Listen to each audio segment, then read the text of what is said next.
Welcome to Empowering Chats with Susan Burrell. This is where we have deep, intimate conversations about self-empowerment and future existence.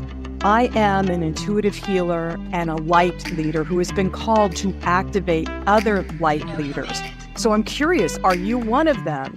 So by listening, lean in and see if you are ready to be that eternal potential you've been called to be. Using your bravery, your talents, your tenacity, can you be innovative and adventurous in order to activate your light and lead from that place? This is where we learn how to love ourselves from the inside out and love the whole world over and over again. Enjoy the show. All right, you guys, I think I'm a little redundant every time I open a show because I have such a great job because I get to have conversations with people that I admire, people that I get to learn so much about. And this guy we're going to be talking to today, I read his very first book. I was telling him that is called I Am, and immediately knew at some point in my life I was going to meet this person. So I want to welcome Howard Falco. Thank you for joining me. Thank you. Thank you for having me on. It's truly Yeah. So I was kind of gooing on you, Howard, before we hit record. But you guys, his books, at least the I Am book, really got me, Howard. And I said this to you earlier because I could feel energy that was coming through, and you wrote it from your life experience and it felt to me like it was higher lessons that you had been learning through your life experience. And then I read your second book, and now you have another book out. I mean, you got a bunch of books, but the most current book, you guys, is called Invincible.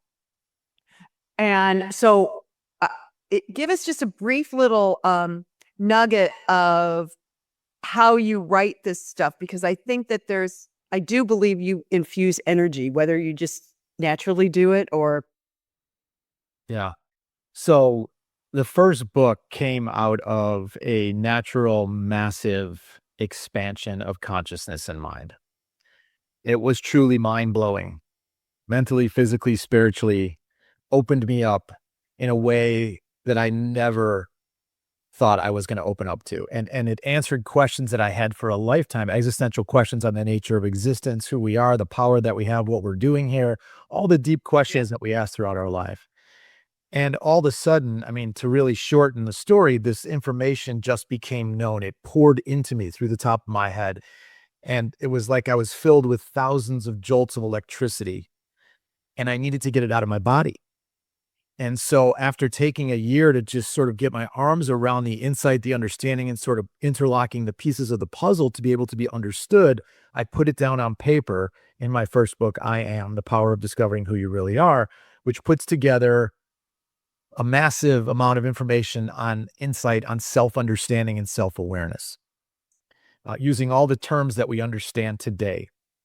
And I did it in the most practical and straightforward way I could as a married father of two in the middle of ordinary life. So it didn't come from an esoteric way. It came from a very straightforward way. And then after the book went out and started to do really well, I had more in me. The publisher came back to me and asked me to write something else. And at first I was a little surprised because I thought I have 50 years of work in that, at least, maybe 100. But they asked me to write something else. And I wrote a book on time and how it plays a role in our life, and how to look at time from the perspective of what you're trying to create as not something linear, but something experiential. So time is basically based on your level of awareness. The more aware you get, the faster you put conditions together, the faster you get to what you're trying to create. So that was the second book. And then after being out in the field for 15 years, working with thousands of people, and then going into sports at the highest level in the world and working with athletes in all different sports, from the PGA Tour to Major League Baseball to NCAA football, I thought it was really cool to show people this process and how this understanding of self-awareness leads to an empowered mindset, and how I did it with people in life and people in sports. And so that's where Invincible came into being, because it really shows you how to become invincible of mind. So that's the lineage of how the book's unfolded. And I love that lineage. I mean, and it's okay. I got all these different questions popping in my brain, Howard. So I'm kind of stuck in the middle at time nonlinear and what you said about that, because I think that there's a timeline unfolding that, well, during this time frame that we're talking about, there's lots of people that are talking about multiple timelines, right? And if time is nonlinear or malleable, then what's going on in our individual lives, right, can be adjusted, changed. Depending on your intent. Yeah. Well, I look at time in relation to what your intent is, what you're trying to create. So many Okay. people have dreams, ideas, and desires. They look at their world, they look at their situation and their personal relationships, they look at their business, they look at what they're trying to accomplish spiritually, and they're frustrated because it's taking too much time, and time creates pressure, and pressure creates suffering. And so what Time in a Bottle explains is how to get a hold of the experience of time by raising your awareness on what you need to do from an awareness standpoint to put the conditions together to become timeless in your ability to achieve your intent. I So, love that. so a practical way to explain that, because that's a lot of words, is you want a better relationship. Okay. By raising your awareness and being able to self-reflect, not to blame yourself, but just to look at where you can adjust the way that you're communicating, connecting with someone, meeting them of mind and spirit and understanding. Just by a shift in that, in understanding yourself more, you may put another condition together that allows you to look on the individual that you are having issues with softer, more non-judgmental eyes. That causes less tension, more connection. And just in that one little example, it's hard to really, without a real one, the whole situation can begin to change. Connections can be formed, communication can open, and the relationship can change. And therefore, time collapses between where you were and what you wanted to experience, because you put a condition together or several conditions together that helps make it experiential now. Right. So, Or the ignorance, and I don't mean that in a negative way. right. It Right. means lack of awareness. The ignorance created space and time and suffering And separation. and separation because there was frustration that you weren't getting what you wanted out of the relationship. Mhm. But by doing the work on yourself, you put the conditions together and you took the steps to control you, which allowed you to draw in that person or connect with that person more. So that's just one, I'm just grabbing one idea out of the ether No, I love on it how because time works. we can riff on this, Howard, Yep. because what you also just described is my big dealy do of taking self-responsibility, right? Right. And that means asking yourself questions, going within, becoming self-aware. Where am I creating the dissonance? Correct. That kind of stuff. And the only slippery slope there that I like to interject on is that it doesn't become blame or regret or contempt for the self. It only becomes learning. You don't look at your past from a standpoint of what you did wrong or how you were bad, or you just look at it from a lack of understanding and awareness that you didn't have. But now you're willing to do your own work. And that doesn't mean the other person or people involved or that you blamed or had contempt for doesn't mean they don't have to do their work. Right. But you're taking more ownership Right. over your own awareness and experience of reality. You're not going to let someone else or some situation dictate your state of mind. So that would be taking self-responsibility in the most open way. Okay, so don't you think a lot of people do that though? I mean, I think we've been taught in so many ways to look outside of ourselves. So therefore, as we're blaming ourselves for not getting somewhere, but we start blaming other people because they're the reason why we couldn't get somewhere. You see what I'm saying? Yeah, well, we don't want to feel shame. We don't want to feel regret. We don't want to feel contempt because it's painful. So it's much easier to simply project that on somebody else or to push that out and say it's their fault or it's on them.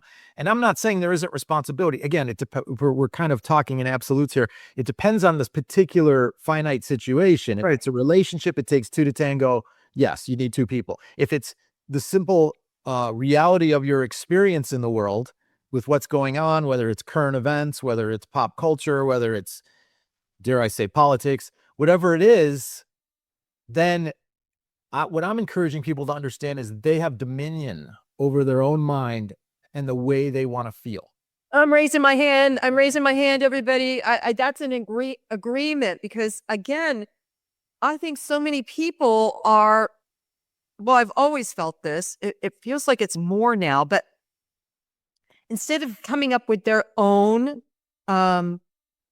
opinions, solutions, concepts, ideas, they get on a train and they just follow it. They just follow along, and therefore, when you use the word dominion, to me, it means, again, ownership, responsibility, but in a higher frequency, a higher frequency. Yeah, from a higher state of mind.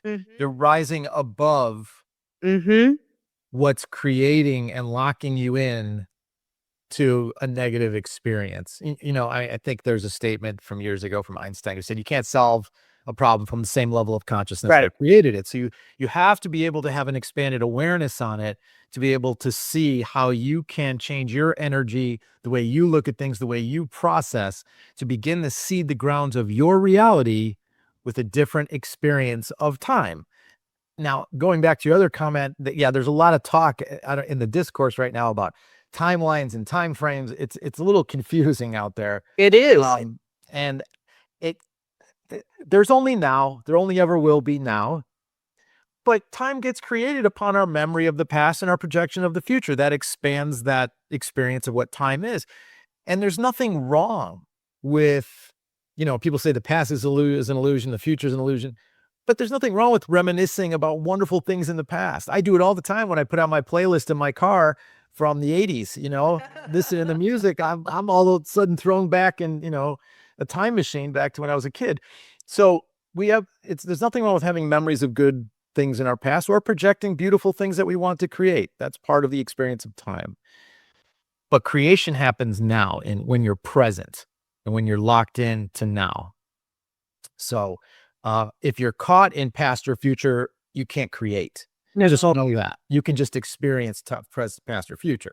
Right. And create.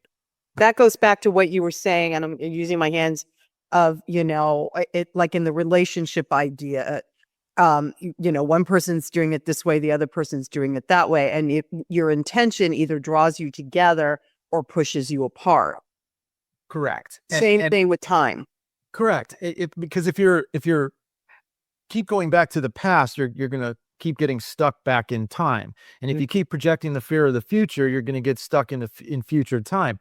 But if you're focused now, what can I do now to bring us closer together? Or what can I do now to shift my state of mind?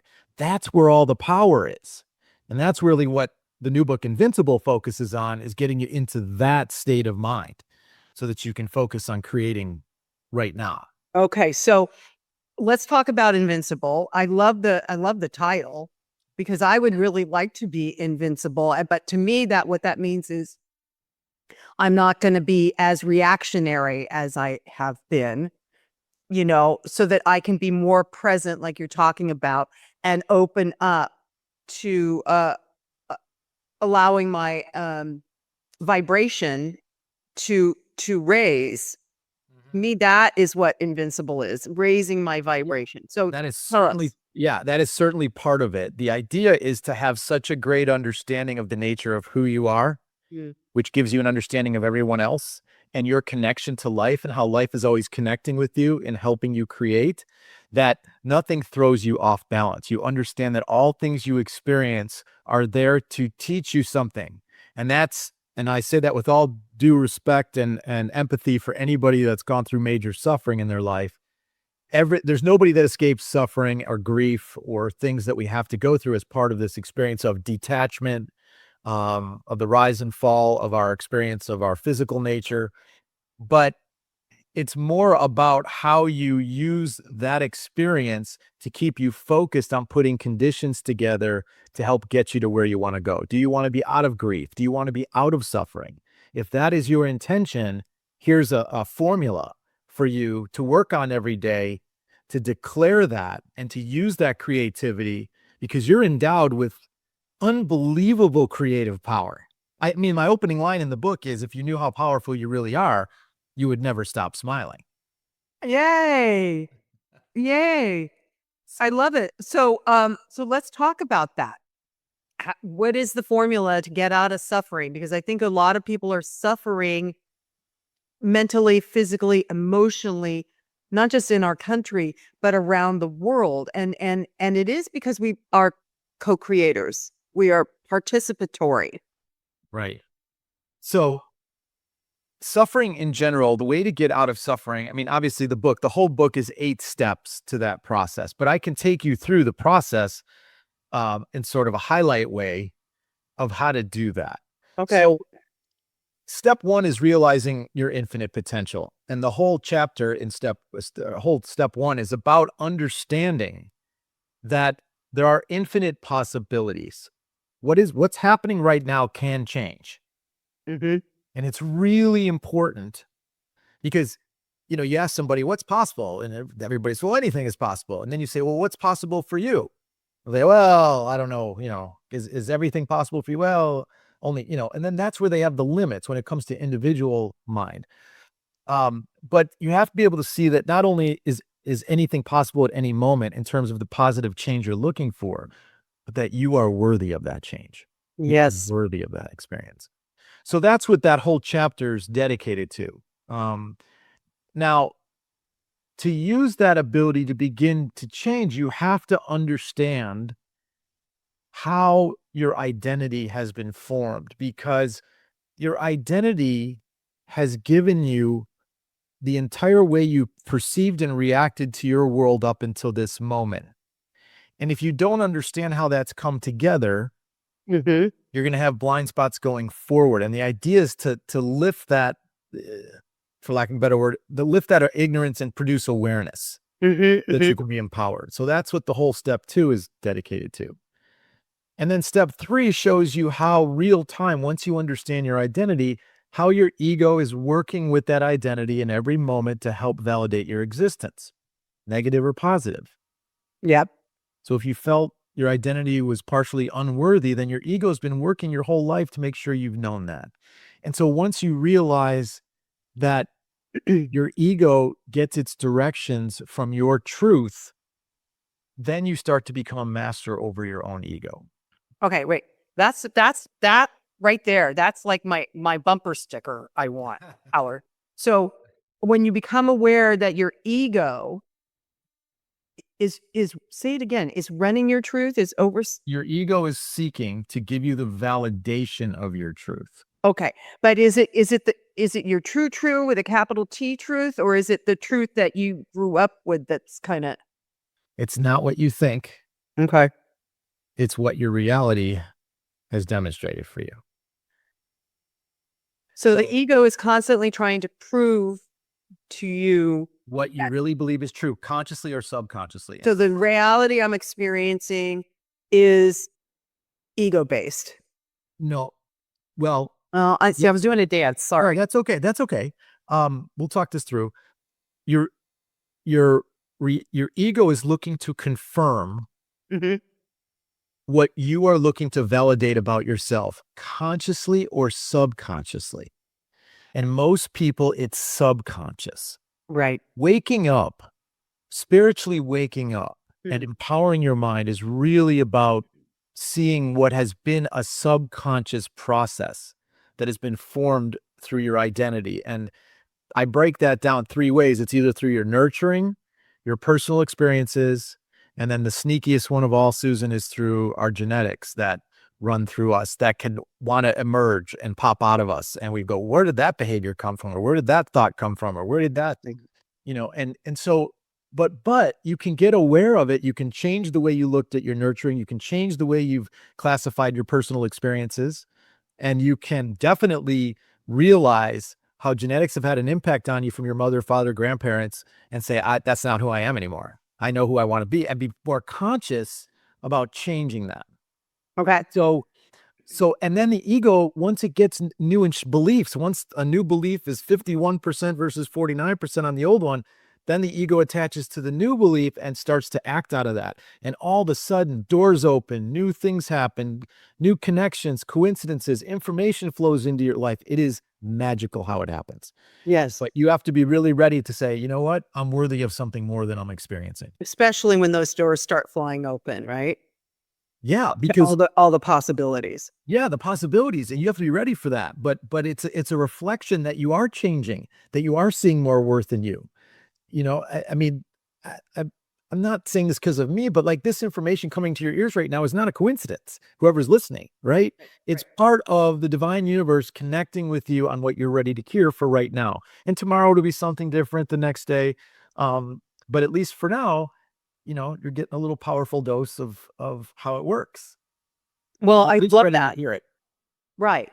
And I love that because um as we grow our consciousness, grow our awareness, because I really believe you have to grow it. It doesn't just drop in sometimes.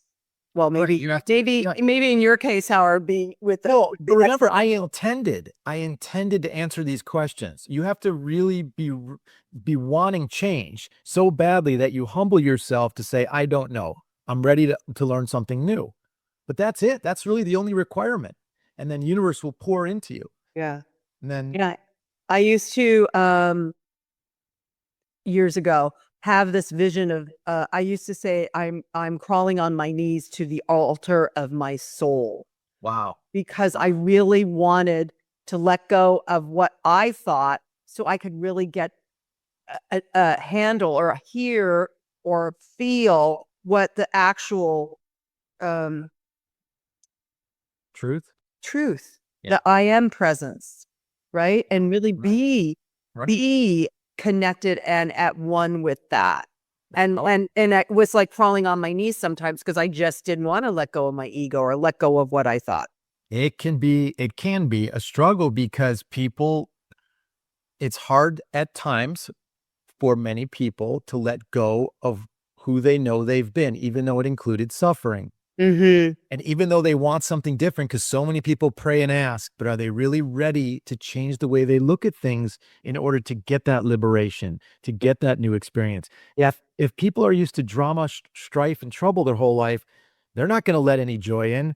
Get that joy away from me. I don't know what that is. That doesn't define me, or I don't know how to exist with joy. So Right. you have to really be ready and want it. And what I am trying to encourage so many people across the world is to show them that they're worthy of it. They're worthy of it. Try a So little bit of it.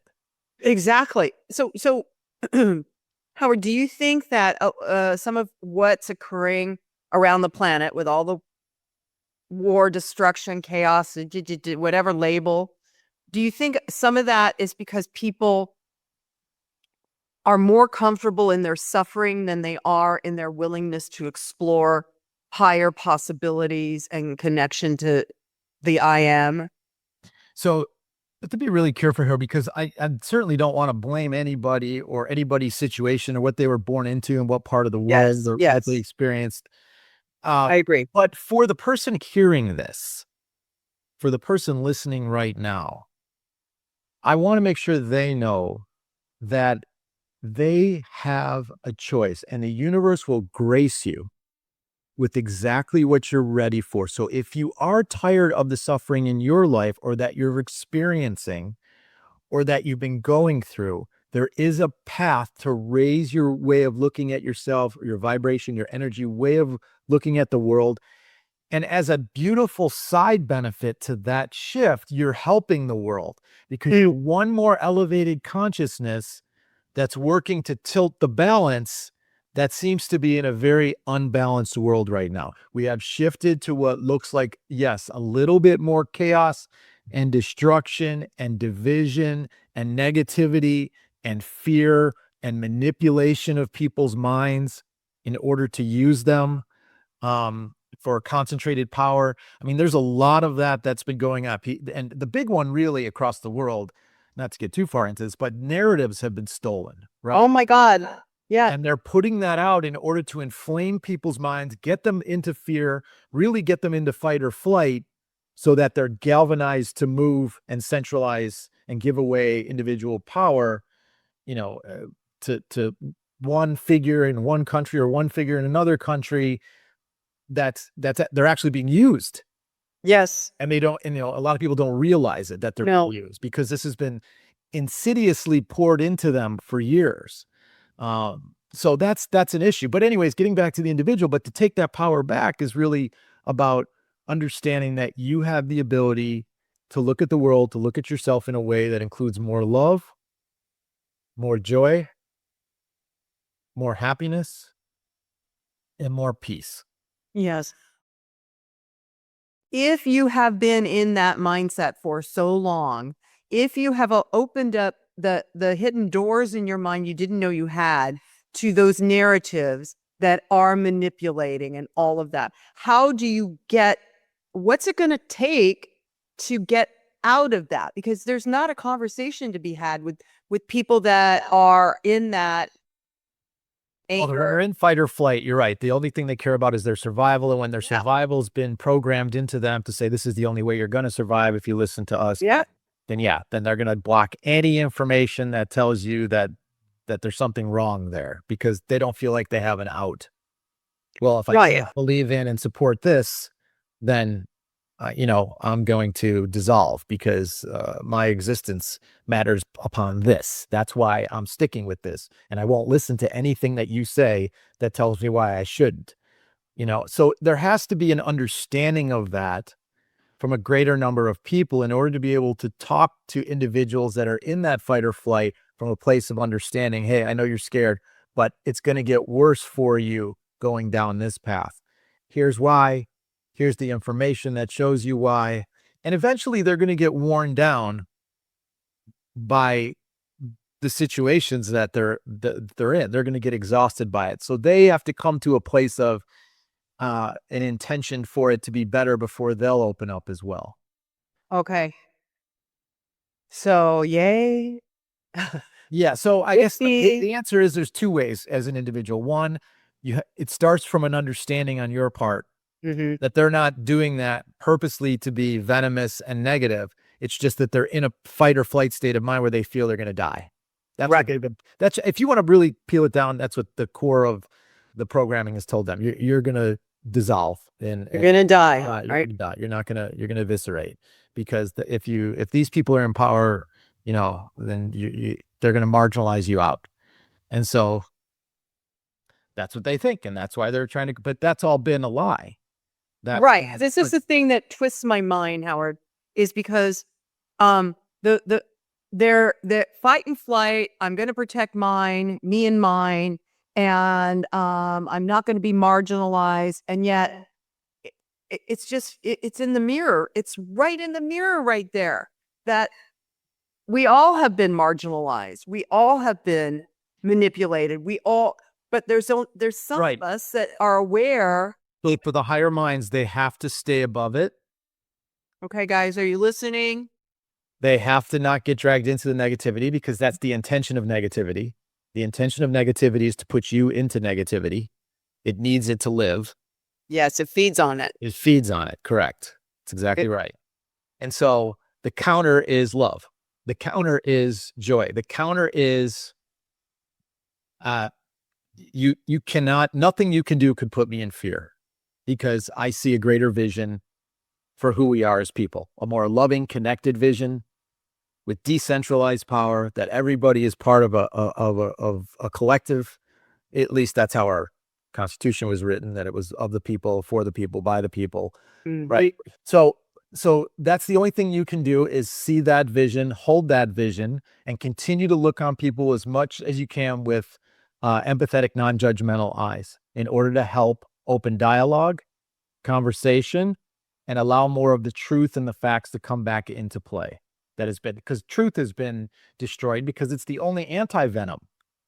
It is, isn't it? Yeah, it is. So that's why the press has been destroyed, because it's the anti-venom. But so that's the only thing that you can do is to work on yourself, raise above it, stay in a state of peaceful, and then do your best to envision the change that you want to see. So this goes right back to your book about holding the intention so that you can bring what it is that you really want, and not looking at that. Well, you not looking at what it is right now, but bring what you want by staying focused on it. Yeah, and then doing what you feel you need to do. So if that's, being a staunch supporter of truth and facts in the world instead of manipulation, then you do that. If it's simply voting, then you just make sure you do that. If it's joining an organization that helps, move the needle back, then you do that. But there's no obligation.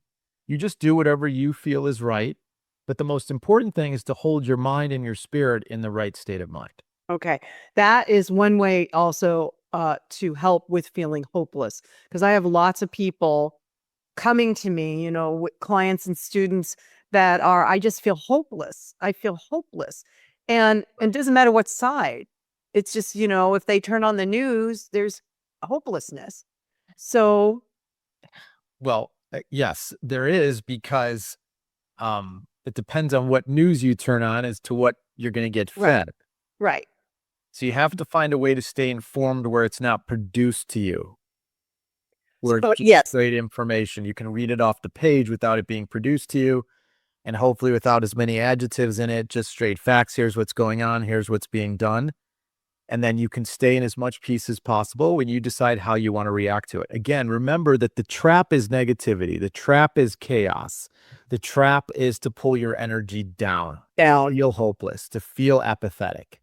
Right. So then we're giving, if we feel hopeless, we're giving over our sovereignty, our Yeah, dominion. you're giving away the dominion and sovereignty over your own power and ability to create the reality that you want to see. Right, And which we came in with as correct. becoming human beings. And nothing is done without faith, right?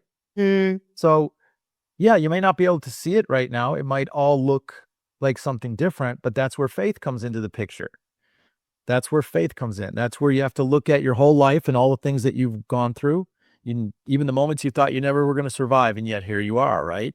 right. This is no different. It's just a different challenge. We don't know how short or long it's going to last, but it's here. And we have to be willing to accept that it is in order to deal with it, because resistance to the fact that it already is takes away from your power. So you have to Yes. accept that it is, and then use that to decide the reality and the life that you want to see for yourself, for your kids, for your country. Yes, and I totally agree with you. When I am in resistance, and I'm a Scorpio, so I tend to do that a lot. When I'm in resistance, it drains my electrical charges, it drains my energy.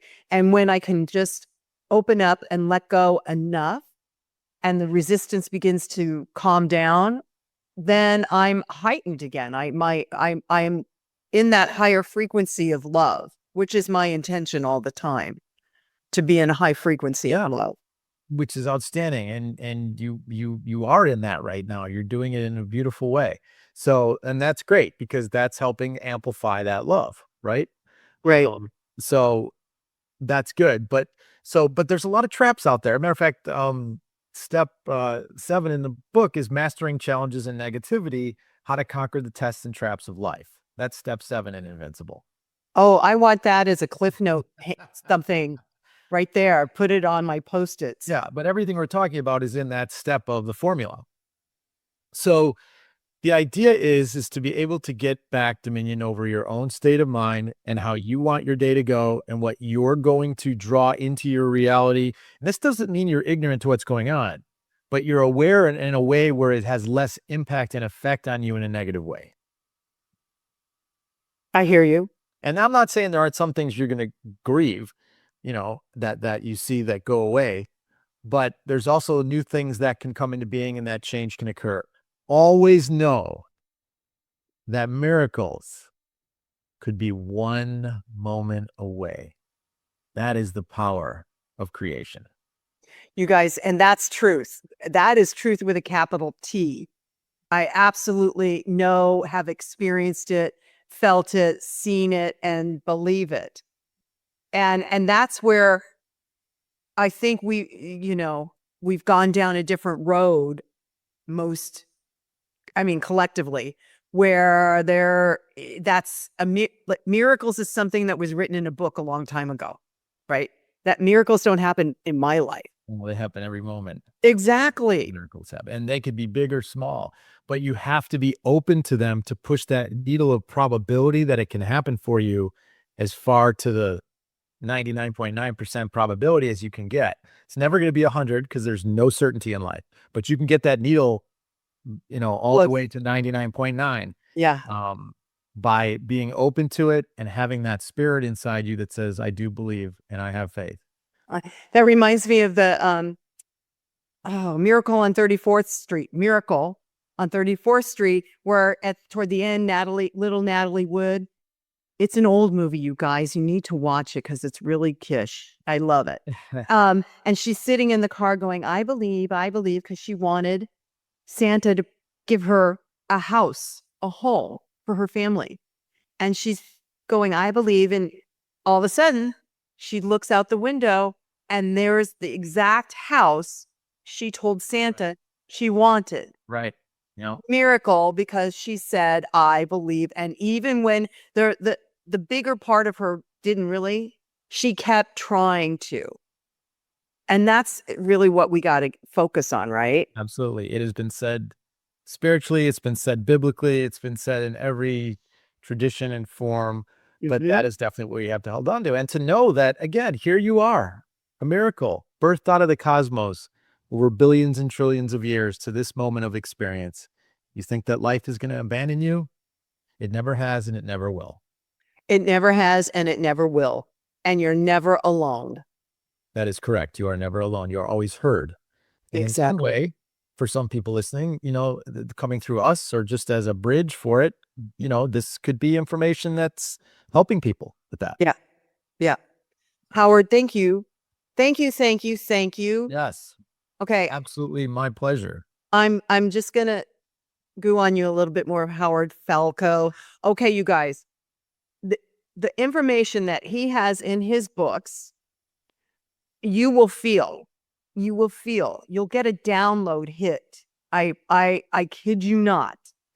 And he has practical tools that you can use. So, Invincible is the current book. I think it's definitely a resource material, you guys. So, Howard, is there anything you want to say before we close out? No, just thank you so much for having me on. And just to anybody who's listening, just know that in this talk, there's information telling you that you are worthy of what you want to experience. You are capable of what you want to experience. And in any moment, it can all change as you continue to go down the road of humbling yourself, asking questions, taking in information, and being willing to put it into action. I love it. I love it. Thank you so much. So you guys will have Howard's website in the show notes and references to his books. It's howardfalco.com, just so you can hear it auditorily. And we'll have it in the show notes. Howard, thank you again for all the amazing work you've done over the years, through your lifetime, and what you are intending for the planet as a whole. I really appreciate it. Oh, thank you so much, Susan. I really, truly appreciate your words. It means the world to me, and it's my true pleasure. Good. So I'm just going to end with, and so it is, namaste. Well, that wraps up our empowering chat for the day. I hope you enjoyed it and found it inspired you to be more empowered. If you want to find out more about me, go to susanburrell.com, my website, and you can see what we're up to. I am teaching classes again, so there's a calendar of that, and you can register.